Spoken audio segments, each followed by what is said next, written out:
हमें माफ कर दो टूनी चिड़िया, हमसे भारी गलती हो गई।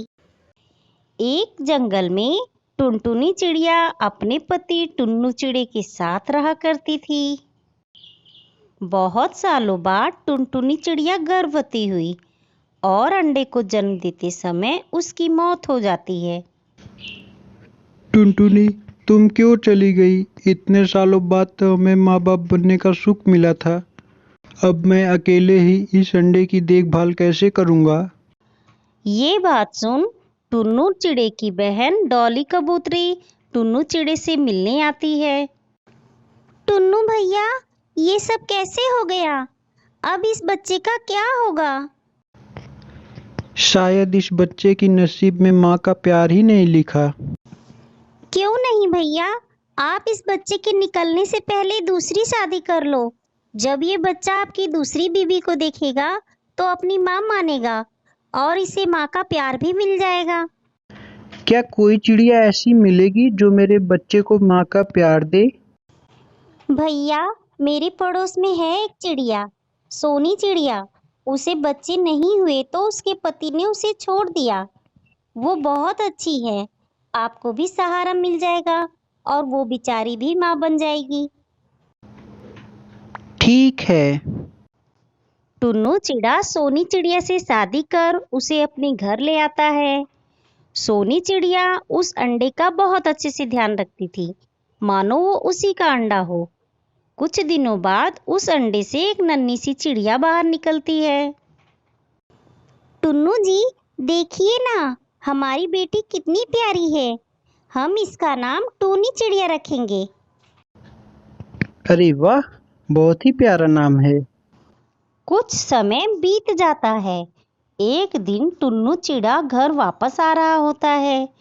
उसकी कार एक्सीडेंट में मौत हो जाती है। टुन्नू जी, आप टूनी और मुझे किसके सहारे छोड़कर चले गए? अब मैं अकेले इसकी परवरिश कैसे करूंगी? माँ, माँ तुम क्यों रो रही हो? पापा, पापा उठो ना। देखो ना माँ क्यों रोए जा रही है।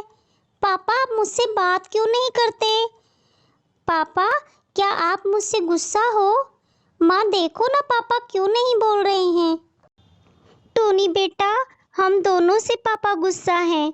अब वो हमसे कभी भी बात नहीं करेंगे। पर क्यों माँ, हमने ऐसी कौन सी गलती की है जो पापा हमसे बात नहीं करेंगे? पापा, अब मैं आपसे कुछ भी नहीं मांगूंगी, आप मुझसे बात करिए ना। अब तेरे पापा कभी नहीं उठेंगे, वो हमेशा के लिए भगवान के पास चले गए हैं। काफी दिन बीत जाते हैं। अक्सर ऐसा होता है, जहाँ टूनी चिड़िया जाती वहाँ कोई न कोई हादसे होते रहते। जंगल के सभी पक्षी टूनी चिड़िया को पनौती मानते थे, लेकिन सोनी चिड़िया उसे अपनी सगी बेटी से बढ़कर प्यार करती थी। वो उसके खिलाफ एक भी शब्द नहीं सुनती थी। सभी पक्षियों ने ये बात पक्षियों के सरपंच कालिया चील से कही। उन्होंने पंचायत बुलाई। हाँ, तो एक एक कर बताओ कि टूनी चिड़िया से किसे क्या क्या परेशानी है। सरपंच जी, जब टूनी चिड़िया पैदा हुई तो इसके माँ और बाप दोनों की मौत हो गई। एक दिन ये मेरे बेटे के साथ खेल रही थी। उसी समय पेड़ की डाल टूटकर मेरे बेटे के ऊपर गिर गई। इसे तो कुछ नहीं हुआ, लेकिन मेरे बेटे को बहुत चोट लग गई। ये बहुत बड़ी पनौती है। हाँ, ये मेरी बेटी के साथ एक दिन झूला झूल रही थी, तभी झूला टूट गया। इसे तो कुछ नहीं हुआ, मेरी बेटी के पंखों में चोट लग गई। ये सच में बहुत बड़ी पनौती है। हाँ, और सबसे बड़ी बात, जिस दिन ये स्कूल में पहले ही दिन पढ़ने गई, उस दिन स्कूल की छत गिर गई और कितने सारे बच्चे घायल हो गए। हाँ, एक दिन मैं साइकिल से घर आ रहा था, ये भी रास्ते से आ रही थी। मैंने सोचा इसे साइकिल पर बैठाकर घर लेता आऊं। जैसे ही इसे मैंने साइकिल पर बैठाया, मेरी साइकिल की हवा ही निकल गई। इतने दूर से मुझे साइकिल को उठाकर घर लाना पड़ा। मनुष्य कहीं की। और हाँ सरपंच जी, हमें लगता है कि जब से ये पैदा हुई है, तब से आज तक बारिश भी नहीं हुई। इस जंगल में सूखा पड़ गया है। इस पनौती को इस जंगल से बाहर निकाल दीजिए, नहीं तो हम सभी पक्षी भूखे मर जाएंगे। हाँ हाँ, इसे निकाल दीजिए। इस बारे में तुम क्या कहती हो सोनी चिड़िया? सरपंच जी, ये जो हादसे हुए हैं ये इत्तेफाक से हुए हैं। इसमें टूनी की क्या गलती है? मैं भी तो इसके साथ हमेशा रहती हूँ, फिर मुझे कुछ क्यों नहीं हुआ? लेकिन इतने सारे पक्षी गलत भी तो नहीं हो सकते। इत्तेफाक एक बार होता है, बार बार नहीं। इस पंचायत का फैसला है कि टूनी चिड़िया को इस जंगल को छोड़कर हमेशा हमेशा के लिए जाना होगा। सोनी चिड़िया और टूनी चिड़िया रोती ही रह जाती हैं। कोई बात नहीं टूनी बेटा, हम दोनों कल दूसरे जंगल चलेंगे। टूनी चिड़िया रात के समय चुपके से घर से निकल जाती है ताकि सोनी चिड़िया उसके साथ दर दर की ठोकरें ना खाए। वो उड़ते उड़ते काफी दूर घने जंगलों के बीचों बीच पहुंच जाती है और एक पेड़ पर बैठकर रोने लगती है। हे भगवान, तुमने मुझे क्यों पैदा किया? जब मैं मनुष्य हूँ तो मैं जिंदा क्यों हूँ? मेरी वजह से सबको इतनी परेशानी होती है, लेकिन इसमें मेरा क्या कसूर है? मैंने क्या किया है? वहीं कुछ दूर पर एक साधु पक्षी बैठा था। उसने टूनी चिड़िया से कहा, क्या बात है बेटी, तुम अकेले यहाँ क्या कर रही हो? क्या करूं बाबा, मैं पनौती हूँ। मेरे जंगल के सारे पक्षी मुझे पनौती मानते हैं। उन्होंने मुझे जंगल से निकाल दिया है। उसने एक एक बात साधु पक्षी से बताई। इस दुनिया में सभी को ईश्वर ने बनाया है, फिर उनकी बनाई चीज पनौती कैसे हो सकती है? ये बात उन्हें समझनी होगी। ये जादुई टोपी है, इसे पहन लो। अब जहाँ तुम जाओगी बहुत अच्छा होगा। इतना कहकर साधु पक्षी गायब हो जाते हैं। टूनी चिड़िया टोपी को पहन लेती है। वो टोपी बहुत ही सुंदर थी। अब टूनी चिड़िया वापस अपने जंगल आ जाती है। उसे देखकर सभी पक्षी गुस्से से उसकी ओर देखते हैं। तभी बादल गरजने लगते हैं और जोरों की बारिश होने लगती है। अरे तुम पक्षियों ने तो कहा था कि इसके रहने से बारिश नहीं होती, लेकिन टूनी के जंगल वापस लौटने पर इतनी तेज बारिश हो रही है, फिर ये पनौती कैसे हुई? आप सभी पक्षियों ने मुझे जंगल से निकाल दिया था ना। ये देखिए, ये जादुई टोपी है, मुझे साधु बाबा ने दी है। उन्होंने कहा है हम सभी को ईश्वर ने बनाया है, फिर उनकी बनाई हुई कोई चीज़ पनौती नहीं हो सकती। उन्होंने ये भी कहा है कि अब मैं जहाँ जाऊँगी वहाँ सब अच्छा ही होगा। मैं अपनी माँ को लेने आई हूँ और दूसरे जंगल जा रही हूँ। टूनी चिड़िया अपनी माँ सोनी चिड़िया को लेकर दूसरे जंगल चली जाती है। जैसे ही वो जंगल की सरहद से बाहर जाती है, बारिश बंद हो जाती है और धीरे धीरे भयानक सूखा पड़ने लगता है।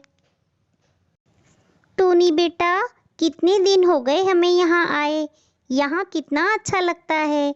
खाने पीने को सभी कुछ है, पास में नदी भी है। यहाँ के सभी पक्षी कितने अच्छे हैं। हाँ माँ, लेकिन ये जंगल पहले ऐसा नहीं था। जब से आप दोनों यहाँ आए हैं, यहाँ बाहर आ गई है। ये सब इस जादुई टोपी का कमाल है। उधर उस जंगल में पूरा जंगल सूख गया था। सारे पक्षी भूखे मर रहे थे। सरपंच जी ने कहा, ये सब तुम पक्षियों की वजह से ही हो रहा है। टूनी चिड़िया को पनौती कहकर तुमने ही इस जंगल से निकलवा दिया था और भुगत हम सभी पक्षी रहे हैं। मुझे पता लगा है कि जिस जंगल में टूनी चिड़िया रह रही है वहाँ बहुत अच्छा माहौल है। तुम सभी पक्षी जाकर टूनी चिड़िया से माफ़ी मांगकर उसे वापस लेकर आओ। सरपंच जी का आदेश मानकर कई पक्षी टूनी चिड़िया को मनाने पहुँचे। हमें माफ कर दो टूनी चिड़िया, हमसे भारी गलती हो गई। तुम जंगल से क्या गई, हमारे जंगल की खुशियाँ ही चली गईं। हमें माफ कर दो टूनी, जंगल लौट चलो। हाँ, हम सभी पक्षी तुमसे अपनी भूल के लिए माफ़ी मांगते हैं। कृपया करके हमारे साथ वापस जंगल चलो। टूनी बेटा, इन्हें माफ कर दो और अपने घर चलो। नहीं, टूनी चिड़िया कहीं नहीं जाएगी। जब से वो यहाँ आई है, इस जंगल में बाहर आ गई है। हम तुम्हें टूनी चिड़िया को कहीं नहीं ले जाने देंगे। हाँ, हम तुम्हें इन्हें नहीं ले जाने देंगे। सभी पक्षी वापस लौट आते हैं और सरपंच जी से सारी बात बताते हैं। ये जादू उस टोपी का है। जाओ टूनी चिड़िया की उस जादुई टोपी को लेके आओ, फिर सब ठीक हो जाएगा।